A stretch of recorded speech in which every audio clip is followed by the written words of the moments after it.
Hey guys, Josh here, and before this video starts, I just want to apologise for the mic quality. I actually had to send my mic back, but I'm getting a replacement soon.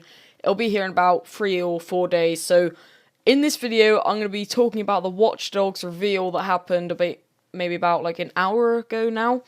I'm going to be talking about some of the facts about it, but make sure if you want to see more Watch Dogs content, then leave a like and subscribe, because I'm going to be bringing you everything I can when E3 releases and any other information we get about the game in the future. So let's get into it. In the beginning, they start talking about the first game. The game was a new idea, and that is always risky for developers. However, they've listened to the player feedback on what was good and what wasn't so good, and they've taken this into account for Watch Dogs 2.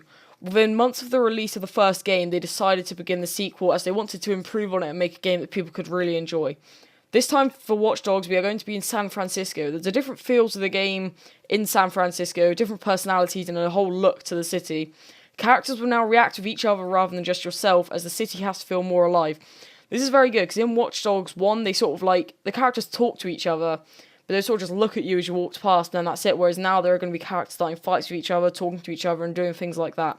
You're a hacker in a place where large companies work, and it's essentially your hacker's dream. You're going to be able to uncover things that no one else can find. There are various criminal groups trying to fight over the underground, different corporations try to manipulate the public, and also there are many different groups of hackers. The developers for Watch Dogs wanted to create a brand new character that would sort of fit into San Francisco. The new hero in this game is called Marcus Holloway. He's a young hacker and brilliant in what he does. He's been accused of a crime that he didn't commit, and this set him against the system. The character has to be memorable for the developers. He's the perfect blend of someone who is tech-savvy, part of the internet culture, and extremely athletic. Marcus will be a lot better at parkour than Aiden was in the first game. His moves will flow more, and he's an incredible fighter.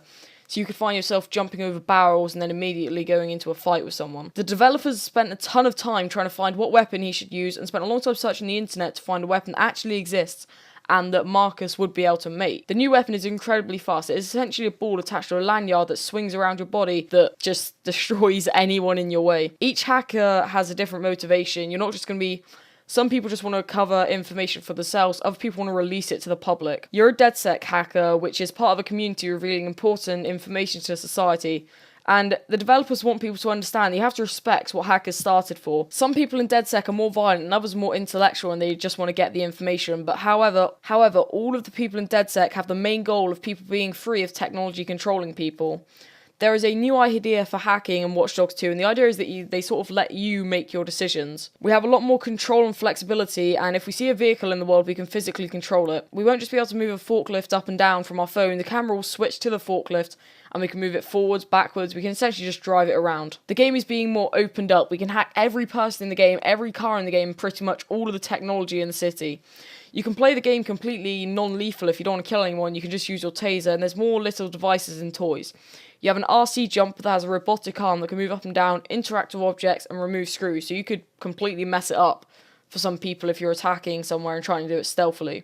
He also has a quadcopter, and you can scout the sky with first-person views, and from the trailer, this is just speculation on my part, I'm pretty sure I saw like little races and things that you can do in it, so I think that'll be pretty fun. In Watch Dogs 1, you can only hack people that are marked, but now you can hack everyone with a system known as mass hacking, which anyone you see, you can just hack, and it all does the same thing. From the trailer, we saw the person, Marcus, setting off a phone alarm on everyone's phone. It just created a massive distraction so that he could slip past. And now every activity, whether it be multiplayer, story, or just exploring the city, will get you that little bit closer to the end of the game. So that was just an overview of everything we saw in the reveal. I'll leave it down below with the trailer, the Marcus Holloway sort of introduction, and that's pretty much it. Again, leave a like if you want more Watch Dogs content, subscribe, and I will see you all next time. Goodbye.